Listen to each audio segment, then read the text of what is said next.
Um, at least under this presidency, there is going to be a very strong expectation that if we don't help America, why is America going to help us? And that's perfectly reasonable. I mean, the whole point of an alliance is not just to have one guy help the other guy. That's not an alliance, that's a protectorate. Imagine we realize that a massive invasion force from China is coming for Australia, and we have Anthony Albanese in office. He calls President Trump. He goes, Mr. President, please send us help. We'll keep them busy for 3 weeks. And imagine Trump says, oh, you guys believed in international law. You guys were making fun of me that this is an illegal war. You live in your la-la land. Well, you know what? I'll go to the UN and I'll condemn China's action. And I will say that this is an illegal war, but we're not going to get involved. What are you going to do then? All right, people. Anthony Albanese remains the worst prime minister in Australia's history. Nearly 3 weeks ago, I made this point that these idiots at the helm are now threatening, just for the local domestic voter base, or just to appease a very tiny segment of Australian population, they are now jeopardizing our centuries-long strategic alliances with countries like the US. Nobody paid any attention. I think people are not even talking about this. Mainstream media is not talking about this. Anthony Albanese has just destroyed our alliance with the United States of America, and the first warning from President Trump has already come. Have a listen to this. Mr. President, you took issue with Australia, Japan and South Korea this week. Yeah, I was very surprised about Australia and what? What would you like them to do? Well, they should get involved, and I was a little bit surprised if they said no, because we always say yes to them. What did Australia say no to? What did Australia say no to, Mr. President? So I don't think President Trump has actually asked Australia to do anything, and Australia hasn't actually volunteered to do anything. I think that's what he meant. We should have volunteered. This is what I've been saying, that if we want America's help, then we should also be able to help out America.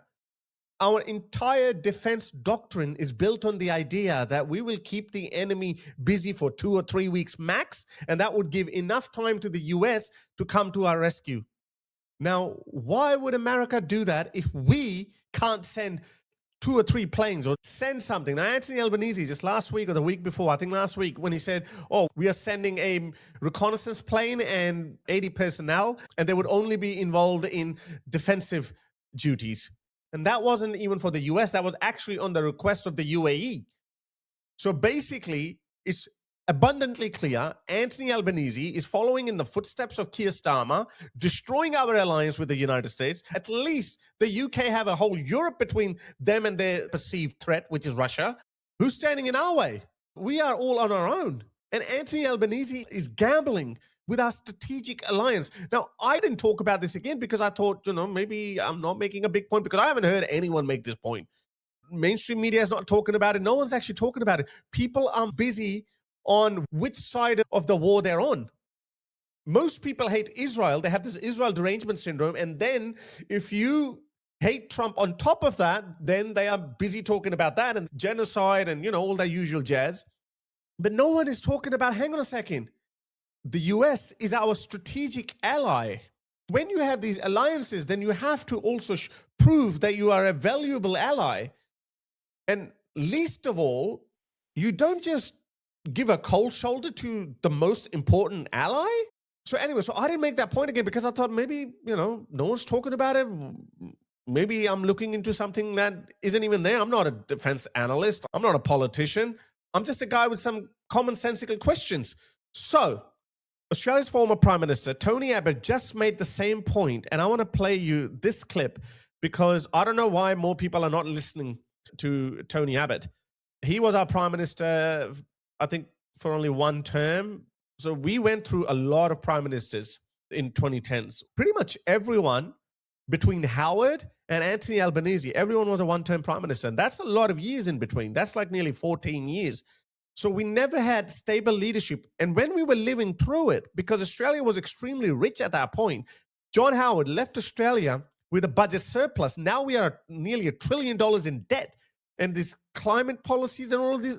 Anyway, that's a different topic. But so anyway, so he was a good prime minister. So he was a prime minister at the time. I didn't like him back then, but since then I've heard a lot of his podcasts, and he's even written a book, Australia, highly recommended. The guy is a scholar, but no one is paying any attention to him. Have a look at this, only 5,000 views. But I hope you guys go and listen to him, especially if you're in the UK and in America. Most of my audience these days comes from the US. So please know this. We are being hijacked by these woke lefty lunatics. They are destroying our alliances. Have a listen to what Tony Abbot has to say. We actually used to volunteer support. We volunteered support back in 2014. But third, and perhaps most significantly, I think what's happening over Iran has enormous implications, none of them good for our alliances. I've got to tell you that the fact that Australia and Britain have been effectively helpless bystanders here Useless. is an embarrassment, a humiliation, a sign of our strategic irrelevance and our military impotence. As soon as it was obvious that the Americans were going to do something, we should have been on the phone to the Americans asking how we could help. Yes. We did this in 2014 against Islamic State. We volunteered to help. We sent strike fighters. We sent command and control aircraft. We sent aerial refuelers. We also sent special forces to help on the ground against Islamic State. We certainly should have offered not just one command and control aircraft. We should have offered aerial refuelers and strike fighters to actually help get the job done. Yes. To help get the job done. We agree that this is an evil regime. We agree that it's a menace for everyone. So just because you hate Trump, just because you're worried about some Muslims in Bankstown and Lakemba are going to go insane and they're going to throw eggs at you, look, that they hate you already. Look what they did to Anthony Albanese. They hate you. There's no amount of appeasement is going to satisfy them. But the worst point is it's a tiny minority. Just for the sake of 4 or 5 seats, you're destroying our centuries-long alliances? I reckon Australia is rapidly changing demographics. It's not only having an impact on our social cohesion, but it is actually also impacting our alliances. It's a matter of national security. Now, I think the failure of Australia and particularly Britain to do anything other than offer belated and half-hearted rhetorical support is going to very badly compromise the Five Eyes partnership. And I think it indicates that we cannot take so much that we've taken for granted in the past, for granted in the future. What he means by that is like, this is the general belief in Australia up until very recently, up until these woke lunatics became in charge of us, that whoever invades us, America will come to our rescue.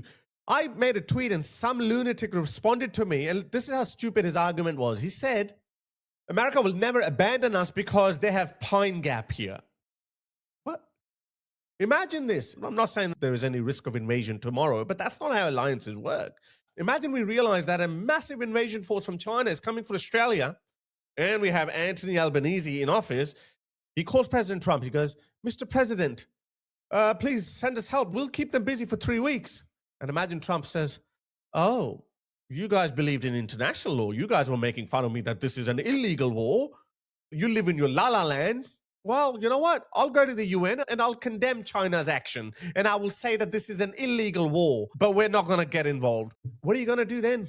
That's the implication. Again, now, I'm not being an alarmist. I'm not saying China is going to be invading us tomorrow, but we know China has ambitions to take over Taiwan. And that's also going to have another implication. Are we going to keep maintaining pressure on China not to invade Taiwan? Or are we going to say, well, you know what, these alliances are falling apart. NATO could be falling apart because of people like Keir Starmer and Macron. At least under this presidency, there is going to be a very strong expectation that if we don't help America, why is America going to help us? And that's perfectly reasonable. I mean, the whole point of an alliance is not just to have one guy help the other guy. That's not an alliance, that's a protectorate. It's to have both help the other. Yes. When each needs help. And That's what we haven't done here. I mean, we have stood shoulder to shoulder with the Americans in every conflict over the last 100 years. Yes. We are actually the only country that has stood shoulder to shoulder with the Americans in every conflict. Really? I didn't know that. I thought that would be Britain. We should be considered the Rolls Royce of alliances. But actually, apparently, no, don't consider us that. We've got Albo in office. Over the last 100 years, if we want their help when we're in trouble, we have got to offer our help when they need it. And we lamentably and monumentally have failed.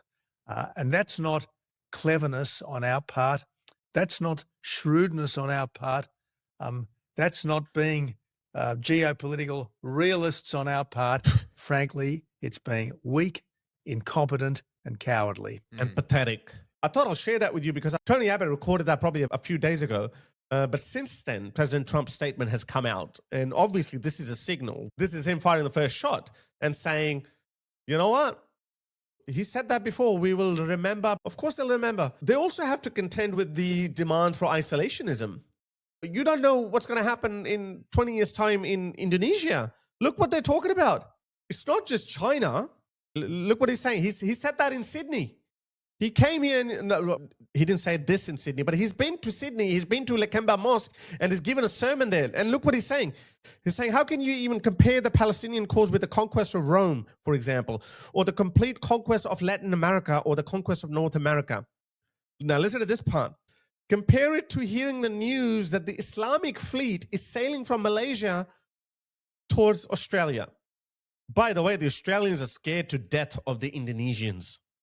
Yeah, that also used to be a part of our defense doctrine. What are we going to do if Indonesia invades us? They told me this when I was in Australia. So he came to Australia. They believe that one day the Muslim armies will come from Indonesia. We don't believe that, but well, actually, Albo probably definitely doesn't believe in that. He'd be like, oh, they're beautiful. All cultures are equal. That's perfectly fine. Don't worry about that. He'll go to them. He'll say, Assalamu alaikum. Let me attend Ramadan Mubarak. That's what he'll say to them. What if you realize that Indonesia has been taken over by some Islamic fanatics like the ones in Iran, and they say that, well, we've got 300 million people, I think 350 million people. They're projected to have 500 million people. They can absolutely just storm our beaches. Just saying. You have to consider that. I'm not exaggerating. They have talked about it. They've got military strategies designed for a probable invasion from Indonesia. So imagine that happens in 20 years' time. And then you have Trump 2.0 in America. And even during World War II, half of America did not want to have anything to do with the Second World War. America wasn't going to get involved if Japan hadn't stupidly attacked the US. But if Indonesia comes to us, or China comes to us, or they make an alliance to come to us, and they don't make the mistake of attacking the US, and Tucker Carlson's of America, and Cenk Uygur's of America, they find a way to blame Israel or something, and they say, well, we don't want to get involved. And then people would say, I don't want to die for Australia, which is perfectly reasonable, because they would say, oh, remember back in 2026, we asked the Prime Minister to lend a helping hand, which is nothing. It really is nothing. As Tony Abbot said, just send a few fighter jets and that's it, we're done. We have more to gain. We stand to gain a lot more by being an ally of America than America gets from us by being our ally. Anyway, all of that because you're scared of these people in Lakemba. That's it. You're scared of people in Lakemba and Bankstown. That's stupid.